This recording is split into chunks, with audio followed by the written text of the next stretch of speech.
very much. How you doing? I am too. Where y'all from? I am too. Good. Welcome to Almost Live, because I always announce the name of the show, because then some people, they do have short attention spans. They know they're out for the evening, but they're not sure where. So, you ever do that? You blank out and forget where you are?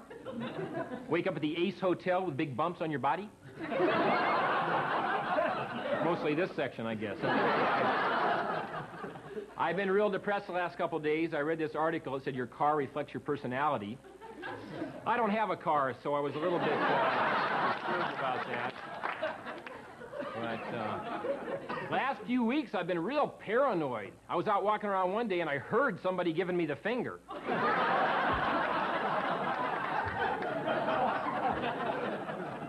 I have a philosophy about life. I get up every day. I say, forget about yesterday. That was in the past. Don't worry about tomorrow. That's in the future. Just live each day in the present. Live each day to its fullest. Then I go back to bed. Thank you very much. She started the applause. That lady in white started the applause. Right. This is a good crowd tonight. Very nice crowd. Why don't we all go down to the bus depot and play, Gee, I'm Glad I'm Not That Guy?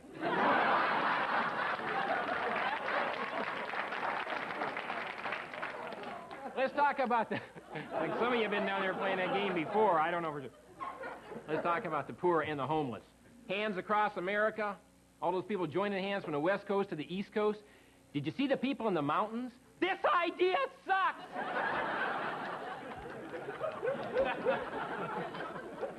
And Mr. and Mrs. Reagan got in at the last minute. They joined hands on a White House lawn. Boy, they really put themselves out, didn't they?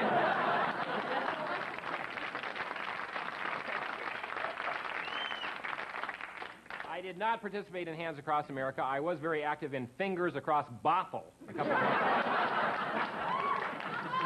Bothell, right, yeah. We raised $36, which was enough to feed a fat vagrant for about 11 minutes. So,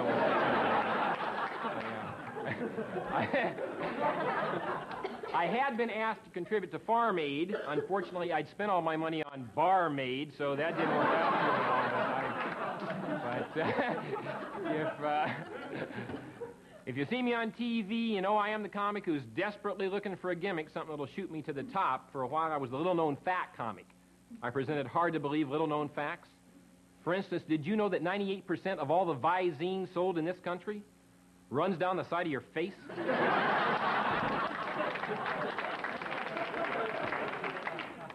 To you, too. To you. Tonight I'm the bothered comic. Here's some stuff that bothers me. I don't like it when guys brag about their temper. Hey, when I get mad, you don't want to be around. I don't want to be around when he's delighted. How about guys, no matter what the subject, they get it back to sex. Hey, did you feel the earthquake this morning? Yeah, I felt the earthquake in my pants.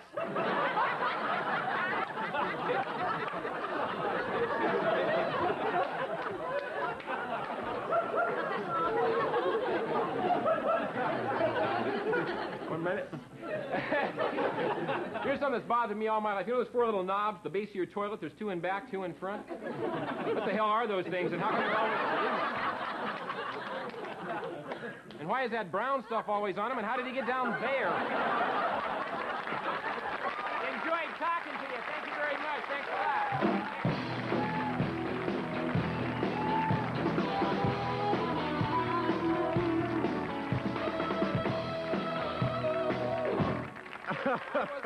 She was going like this, but I thought I had more time, but I wasn't sure. No, that's all big right? TV signals. Was that right? Oh, you were just perfect. Oh, thank you You were very much. just perfect. First of all, I got to thank you for going on David Letterman's show and wearing Louie Louie sweatshirt Right. and an Almost Live Yeah, I sweatshirt. think I bombed in the Almost Live sweatshirt. I got about 0 laughs. But that didn't matter to us because you had our billboard out there. That's true. Now, tell us about this gimmick thing. You're trying to find a gimmick, Desperately George. looking for a gimmick, and as I told the audience there, I was the little-known fat comic. I was the bothered comic. The last show I was on, I was the in the news comic.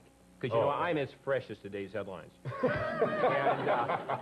I was trying to be current, because we had Bob Dylan, of course, is making a movie. He's playing an aging rock star. Gee, what a stretch. Yeah. And I thought the best news story of the year was Richard Miller, the convicted spy who got, 2 life terms plus 50 years plus a $60,000 fine? And he better pay that fine or he's going to be in a lot of trouble. That's right. But last time on the Letterman show, and we were going to do that today, I think also for the Seattle people, we were going to hold up a thing so that the people could send in gimmick ideas and if they're real good, maybe then I could announce that I'm going to be on Letterman again December 9th. Maybe we could read a couple of them. That'd be a real help. Yeah. Now, have we got that we could show, put that on the screen? Do I have my little thing to read also? Oh, there it is. George Miller, care of your gimmick. You got it. Yeah, Selma Avenue. Yeah. That's I think the prostitution center of the world. In Hollywood, California. So send your gimmick to George. There you go. Now, George, you've also got a PBS special, apparently, you're going to be running. Yeah, we have a documentary where they followed me around to like 4 cities. They followed me to the Richmond Comedy Club and the Comedy Store in Los Angeles and Seattle. They photographed me there, and I think you've got some footage of that. We have a clip. Don't you feel like Robert Redford? Yeah. Except for that big odd mark that he's got on his face. Yeah. Just like Robert Redford, right? Yeah, let's see this little film clip that George brought with him. I always remember the Seattle Stadium where I used to go and watch the Seattle Rainiers play, and of course they're gone now. And right around here you got the Queen Villa Apartments, which was the first place I ever lived after I moved away from home, and it's gone now. Puget Sound News Company, where I worked for a while, that's gone. American Can Company, where I worked several years off and on while I was going to college, it's now gone. It's nice to be back home. People ask you questions. They say, well, what did you do before show business? Or why don't you go back and do it some more? I've had that question quite a bit. I'll tell you something. When I worked 9 to 5, I was a conscientious employee. I used to call in sick to places I didn't even work. I can't make it today. You don't even work here. Oh, the hell with you then. I'm not coming in.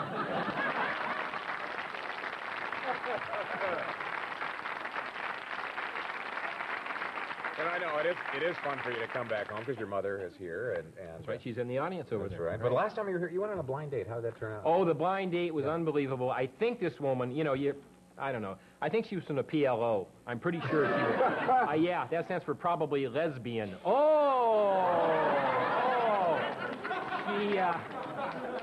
I don't know. She seemed a little masculine. We bought some potato chips, and she tore them open with her teeth, which I think is, yeah, and they were Pringles, so I was pretty sure that...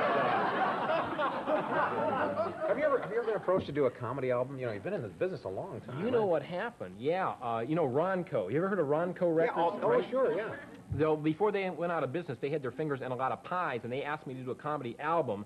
I had a suspicion it was a screwed-up company, though, because I had bought one of their records one time. It was Beethoven's Fifth Symphony in C minor.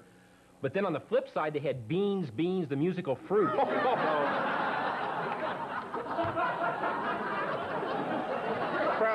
George, it's probably best not to associate with that I made a good move in not going with that. Well, George he made a special trip up here to be with us because you have a nightclub date coming up that people should really attend. Definitely should go there, yeah. And I expect to see you there also. I will be there.